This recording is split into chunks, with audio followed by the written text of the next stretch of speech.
we will do an important aspect of DevOps that is called infrastructure as code, and we will combine it with the pipeline. So what is the plan? Let me explain you.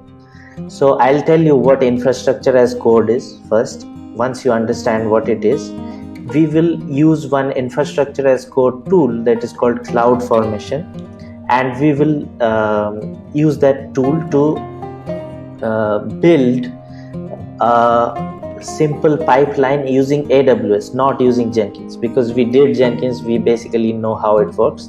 We'll do something different. So using CloudFormation, we'll build a pipeline, and using that pipeline we will deploy a simple we will deploy a website into a EC2 instance. So what CloudFormation will do, it will create a CD pipeline, continuous deployment pipeline, and it will also build a EC2 instance, and it will run that pipeline and deploy the website code into that EC2 instance, and we will be able to see the live website if it works properly. So that is the plan. So we'll do everything automatedly, not using AWS console manually, okay? Because that is the point of DevOps, because we know AWS CLI and AWS console. So if I ask you to host a website using the console, you can go and create a EC2 instance and then install HTTP, yum, install HTTPD, you get an Apache server, then you take the code and put it on the www.html folder, and your website is up. So that one we know, but we are going to do this automatically using CloudFormation. So that is the first plan, and this is the flow that will happen. We will have some magic there, like when the developer pushes new code, you will see after the pipeline is built, automatically that code will go to EC2 instance without touching anything. So how that happens? Because as soon as the code is committed, the code build will automatically deploy it, and the deployment process will push the new code into EC2 instance. So that is the real demonstration of a continuous integration and continuous deployment pipeline. Okay, so this is a repository code pipeline code deploy example. So this is a demonstration which will show you what infrastructure as code is, and it will also show you how to create using a CI/CD pipeline using CloudFormation. So in that way you will learn infrastructure as code as well as you learn DevOps pipelines. So you kill with one shot, you kill two birds. So that is what I have combined both of them together. All right, so before we begin, let me just tell you what infrastructure as code is. We can build infrastructure using AWS consoles, okay? Just like I was saying some time ago, you want to build a EC2 instance, a virtual machine, go to the console, click there and build a virtual machine.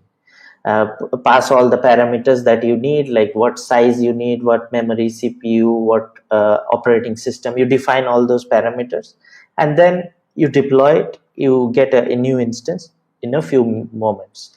But one has to do manual intervention in this. But in DevOps, what was the principle? Like we had discussed that DevOps encourages automation, and DevOps is done to increase your velocity of deployments. So how can you increase your velocity of deployments? By using tools. So infrastructure as code tools are also a way to do these things. So CloudFormation is one of the infrastructure as code tool, where what you do, instead of doing things manually, you write a definition file. So you write a YAML file or a JSON file where you define what you want. Like I want EC2 instance, I want it in this region, I want the size should be this, I want a flavor should be a say T2 micro, whatever you want, you have to define in that definition file. And then you define everything there, like not only the instance, you define what VPC to create, what should be the subnet mask, what should be the IP address range. You can define which security groups to add, which ports to open, which ports to close. Everything will be in one file. And when you execute that infrastructure as code file, you get your infrastructure built quickly. And what is the advantage of it? The advantage is you do not lose anything. Say someone deletes your instance, you can just run that script and create it again in few minutes. So that is the advantage. Like, you do not worry about your infrastructure loss, or server, if server goes down or something, you do not worry about any loss of data. You can easily recover because you have everything there. And also it helps for those who are migrating from one cloud to another, or from one region to another, or from one data center to another. So infrastructure as code helps you do that. And when you are using CloudFormation, you are only doing it within AWS. But if you are doing multi-cloud, then you will be doing using Terraform. So we will come to Terraform in a while. But first, let's focus on AWS CloudFormation. So what is CloudFormation? It is an infrastructure as code tool, and you can use it to automate building or provisioning of your infrastructure. And remember, like, when you build or provision your infrastructure using CloudFormation, you can also use that same script to destroy everything. Say you want to remove all the instances you did, so you can destroy that. But in production, you have to be very careful when doing destroy actions. That is one thing. Second, when you have built something using CloudFormation or Terraform, you have the independence of editing that infrastructure. For example, say you have a cluster which has 5 Apache servers. Tomorrow you feel that it is not sufficient, you want 10 servers. So you can just change the manifest file, like your definition file, where you have mentioned how many nodes you need from 5 to 10, and rerun that script. So it will not touch the existing ones, it will just add the new ones. So it is like these infrastructure as code tools maintain the state of the system, which is very important, because when in production, you would not like to harm whatever is running. You would like to add or subtract, but you don't want to touch anything that is already healthy. So if it is like, if CloudFormation, just if you ran it again and it started killing the existing ones and deploying it, then it might cause problem in production. But it can maintain state as well. So you have tools like Terraform, which also maintain state and allow you to do all these activities. And then what is a delivery pipeline? As we already did that in Jenkins, it is the CD part of the pipeline. In CI part, what happens? User writes the code and commits it. The code is built and stored as an artifact. So that is the CI. In CD part, what happens? You deliver that artifact into a live server. So if that server is not present, you create it using CloudFormation or Terraform, and then you deploy your code there. Okay. So that pipeline, which takes the artifact, packages it, tests it, and deploys, that part is known as the delivery pipeline. So why we are learning these two? Because we are going to combine these two concepts to build a delivery pipeline using Terraform. So that is why these definitions. You can go through rest of the stuff, because I will be demonstrating and explaining these things. But I know not everyone can remember everything while I am teaching. So it's better to like revisit it. That's why we have kept all these notes here, so you can follow this. Okay, so what we are going to do now, we are going to use CloudFormation to build our code pipeline. So it will have all these AWS services. So this CloudFormation will build all these AWS services: CodePipeline, CodeDeploy. It will use CloudFormation. It will create a EC2 instance. It will store the artifact in S3 bucket, and it will also create IAM rules. So all these things will happen like magic using CloudFormation. So what is there in our scripts? Let's understand the script first, then we will execute it, so that you know what's going on. Okay. And when you are doing CloudFormation, you can use this as a template to build your own CloudFormation scripts. Also, you can use ready-made CloudFormation templates available in the AWS Labs GitHub repository. You can just search AWS Labs. You will find a lot of lab CloudFormation templates, which we use normally to modify and do it. For example, how did I build this demonstration? I did not write it from scratch. No one does actually, because you have to do things quickly. So what I did, in a matter of few hours, what I did, I got a repository from someone in the GitHub, and then I modified that template to create our use case, because our use case needed infrastructure as code and delivery pipeline both. So I just modified and combined both. But normally you will find templates to create EC2 instance, create ECS cluster, create S3 bucket, things like that. But you can combine them and write it. How to do that and what are the contents here? Let me show you. So a CloudFormation template is normally a YAML file. That's all. No more, no less. So very easy. Only this one file is actually doing the magic, CloudFormation. Okay.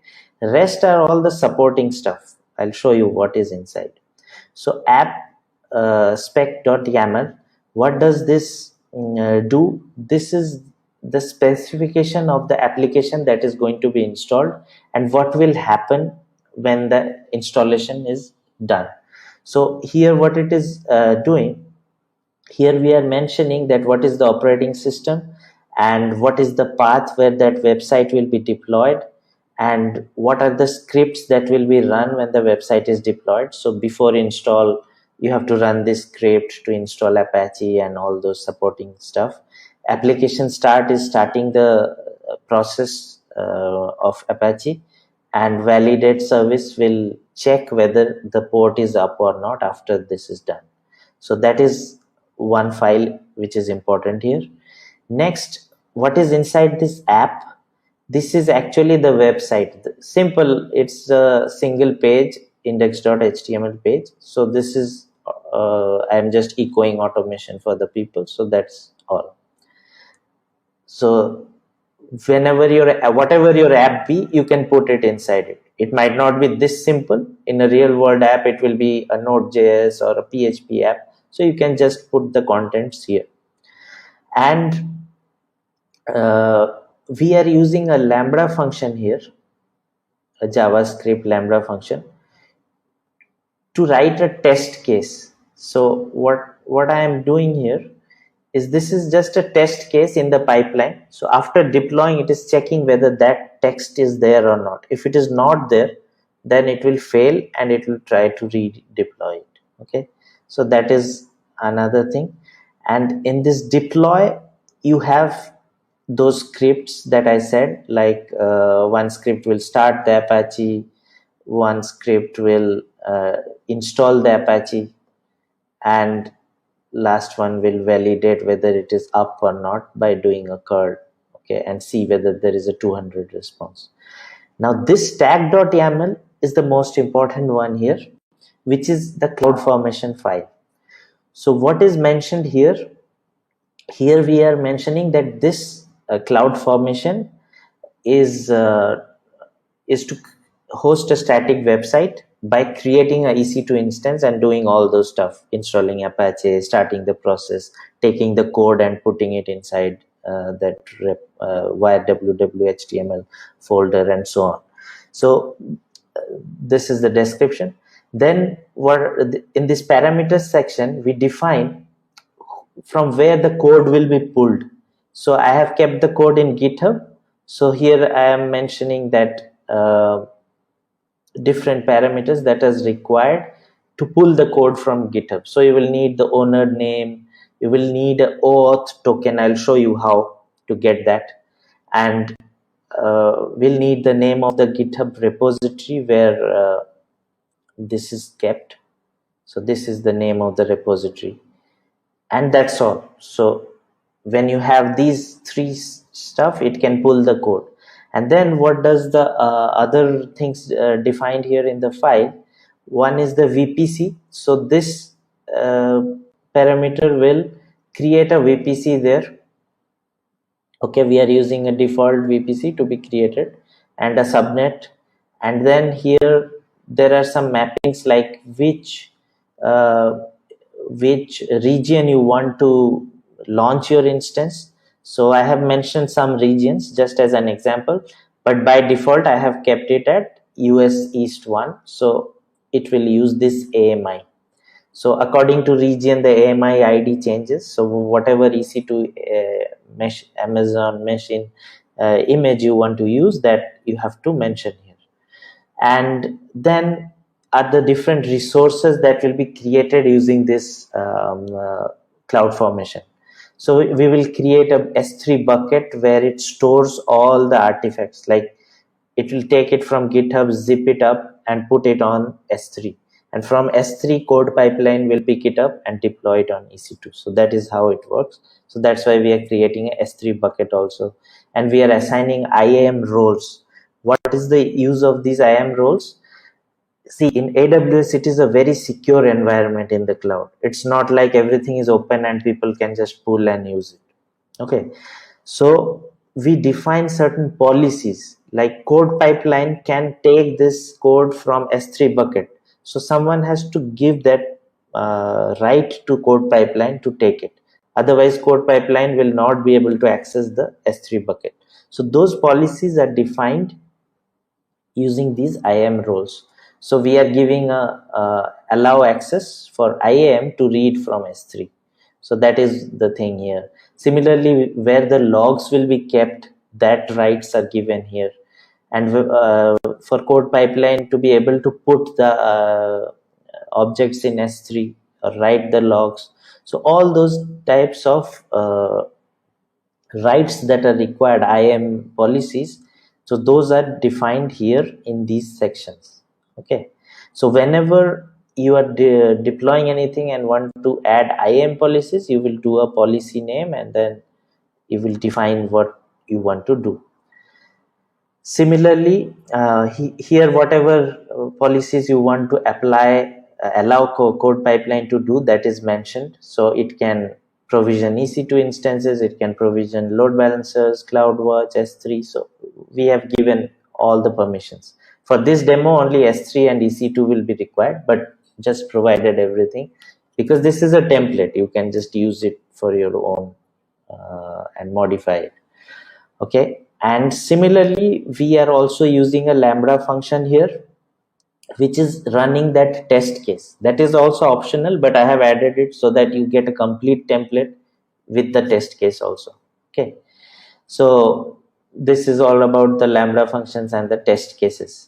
And then in the code pipeline section, it is defined how to create the pipeline, what will be the different stages of the pipeline, and so on. So you can just use this template and follow everything. You don't have to make any changes in these sections. Only section where you can make a change is here, but I have also made this stateless. Like you can just use it as it is.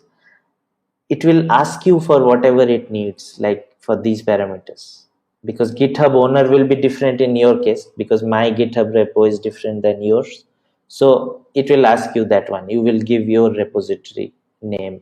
Your OAuth token will be different from mine, so you will do that, and so on.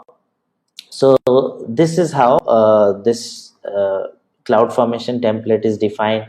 Similarly, the EC2 instance profile is defined, like what is the instance, what is the instance type. You can see here instance type. Region had been defined in the top, so it knows which region to deploy. And then in the user data section, we are mentioning what to do after creating that instance. Like after creating, you need certain things installed in that server. So post deployment stuff you can mention here. Like you want to install Ruby, you want to install wget, or whatever you want to install, you can just put all those scripts here in the user data section. So these are run after the instance is up. And then subnet ID of the EC2 instance and all those stuff that is required for the EC2 instance to be up is defined in this section. Similarly, I told you there is a lambda function, a serverless test case will run there. So that is for this section, is for that one. And finally, in the output section, what is there? when the server will be up, it will give the IP address of the server or the host name of the server, public DNS name, so that we can see whether our website is running there or not. So that is about this cloud template. Use it. I have written all the steps in the end because I know no one will be able to remember it because I am going fast. So everything is here.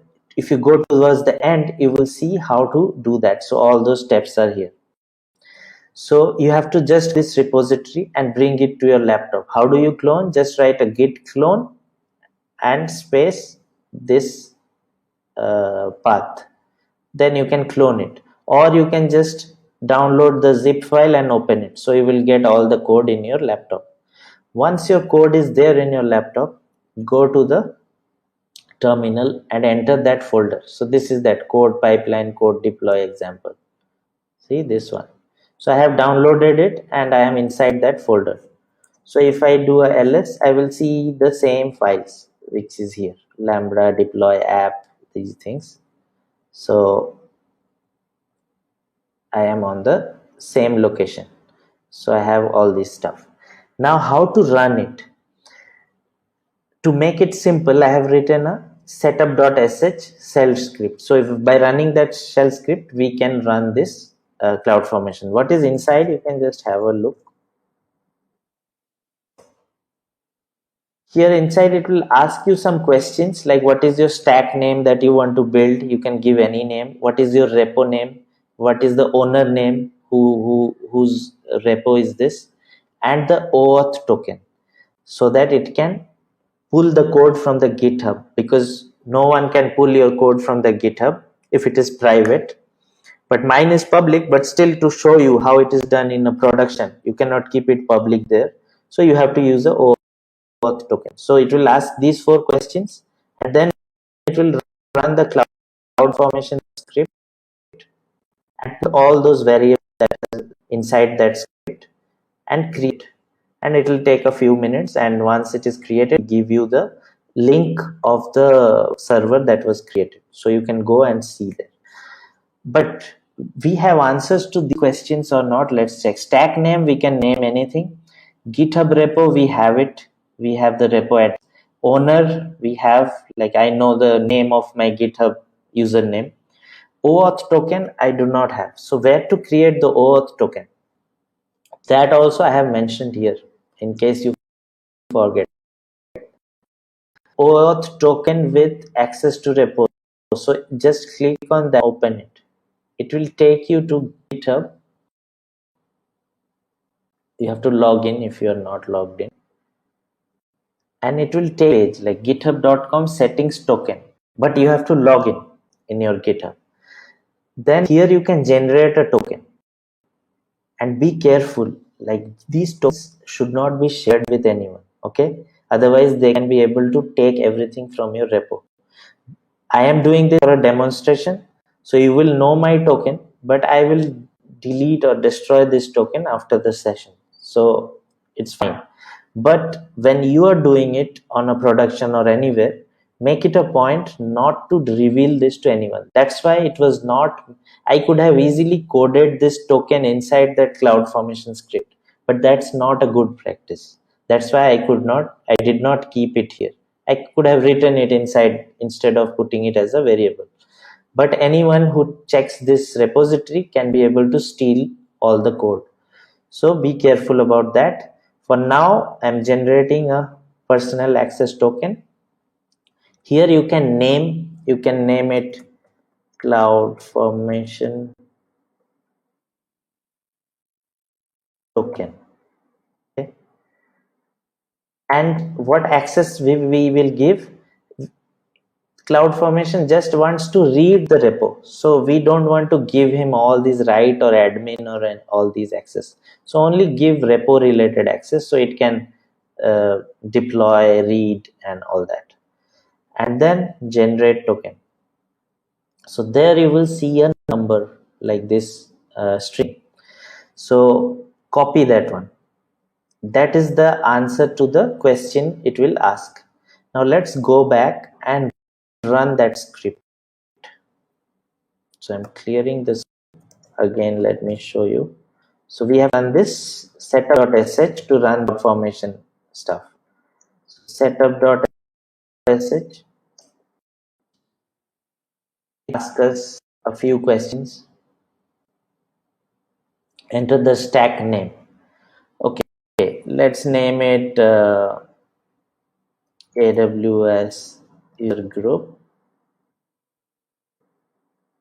Malta. So that is done. Enter the GitHub repository.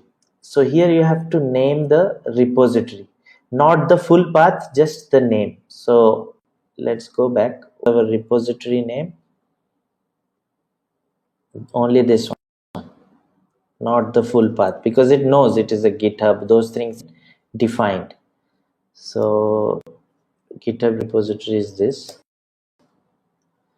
Owner. What is the owner? It is your account name. Like my name is this one, so this is my account name. So just copy it the same way it is there, mentioned there. Okay. And the OAuth token. This is where that token will be needed. So I copy this, paste it. Okay, now it will start creating a CloudFormation template. I hope I did not keep a space here. If it fails, we'll do it again, but while I copied, I don't remember. But anyways, so now it will start creating a CloudFormation templates, but we can see what is going behind the scenes. How? Let's go back to the AWS console. Cloud, you can search for CloudFormation. See, there would be concepts which you don't understand.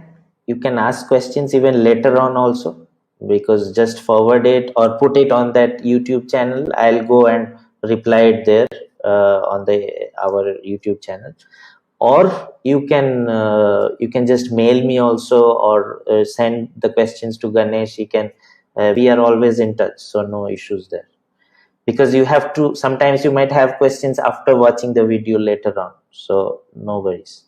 So here if you click that, you can see a template is being create in progress.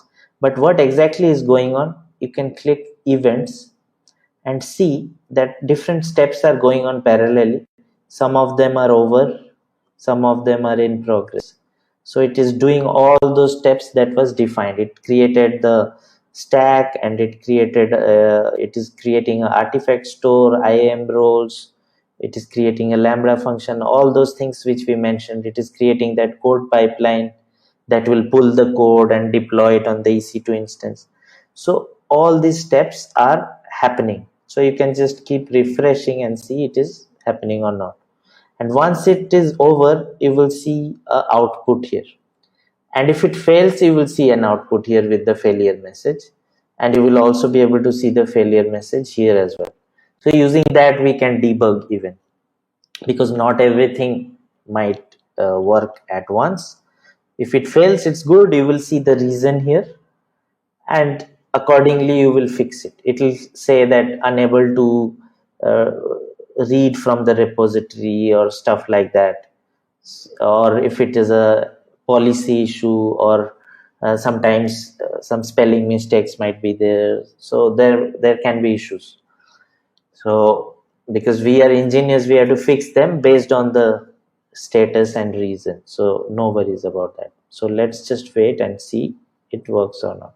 So it's still create in progress, and it will take some time. But just imagine if you were doing this manually. So just imagine what will happen. It will take so much time. You have to create a EC2 instance, you have to create code pipeline, code deploy, Lambda function separately, all the security groups, VPC. So it will take around 2 hours or 1.5 hours at least to do all this stuff, the entire pipeline and the entire infrastructure. But here it will do it in 5 minutes, maybe maximum. Okay, so that way it's beneficial, and you can destroy it at one go and even recreate it again if something is wrong. So these are the advantages of using infrastructure as code. And even say I want to migrate my server from here to some other region, I don't have to do anything. I'll just change the region or change the account and run the same stuff in the new account. So that way all the stuff from here will go to the other account. So easier to migrate. So that is another reason for using CloudFormation or infrastructure as code templates. So take some time, and once it is created, we will get an information here. So here some of them are still in progress, but the overall is completed. So we should be able to see here. Okay, so here we see that this is the instance where the deployment has been done. So let's try whether it is up or not. So here automation for the people, that code is here. How did it come here? Let's investigate some more. I told you it created a pipeline also. So let's see where is that pipeline. See here in AWS, different services are at different places, not like Jenkins where you can see everything in one way to it. That's why I said it is easier when you do that. But this is also a way to do it, cloud native way. And for that, you are not getting charged. Like this pipeline is not, AWS is not billing you for this pipeline. It is only billing you for the EC2 instance that you created. So it is free. So in that way, if you use these AWS tools, you are actually saving money. Instead of having to build a separate server for Jenkins, you are doing it for free.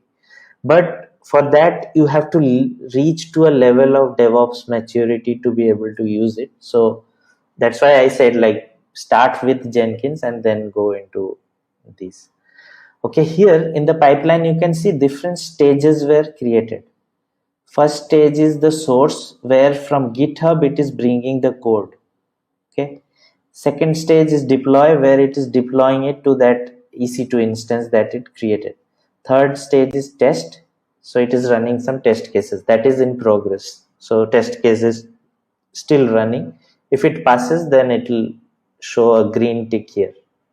So that is the sequence of steps that is happening here. And we are able to see this automation for people. Now let's do some magic there. Say for example, a developer went and changed something in the code. Okay, so that means a new version or something has come up. So let's do that. Say I am the developer, I go into that app. Here all the codes are there. So I will change it. So if CI/CD is working properly, then I should be able to do what? I should be able to deploy it automatically without touching anything. Okay, so automation for the people, let's add something. Automation for the DevOps people. Okay, now it is automation for people. I will commit it and it should trigger that pipeline again automatically because a new commit was made. So I have made the commit. Automation for DevOps people is now in the file. Okay, so keep refreshing.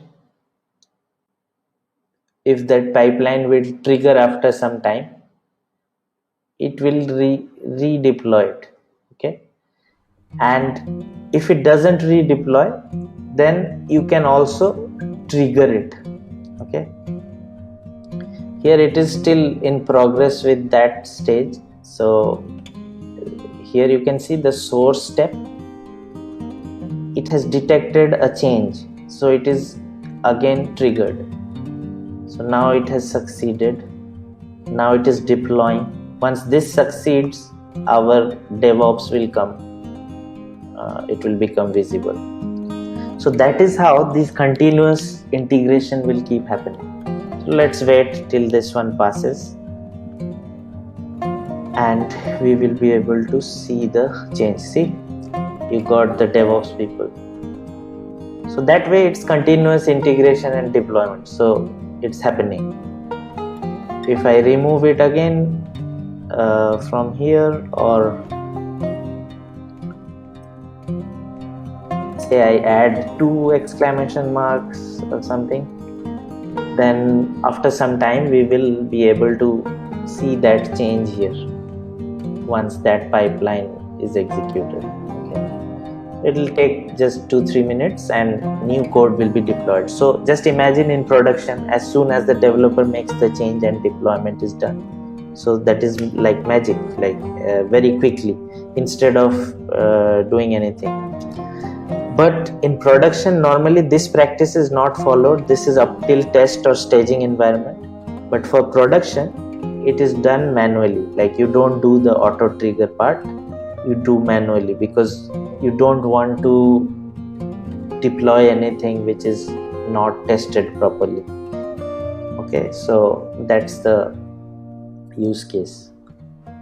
So once it is deployed, again you will see 2 exclamation marks if that execution is complete. Now the deployment is going on again. See, deployment is over. We should be able to see. Here you can see 2 exclamation marks. So that is how CI/CD is happening, continuous integration and deployment. Alright, so let's leave it at here. Yeah, one more thing. If you want to destroy the entire stack, you can just simply go to the CloudFormation again. But as I said, like, you should not destroy if it is production. DevOps people have to be always careful and focused. Don't make any mistake, because as easy it is to build, the same easy it is to destroy. So don't do anything inadvertent and create a disaster. So is this one, if I delete it, it will delete everything that was created, pipeline, server, everything. So be careful when deleting. But for demo, you are just playing around, so you can do it.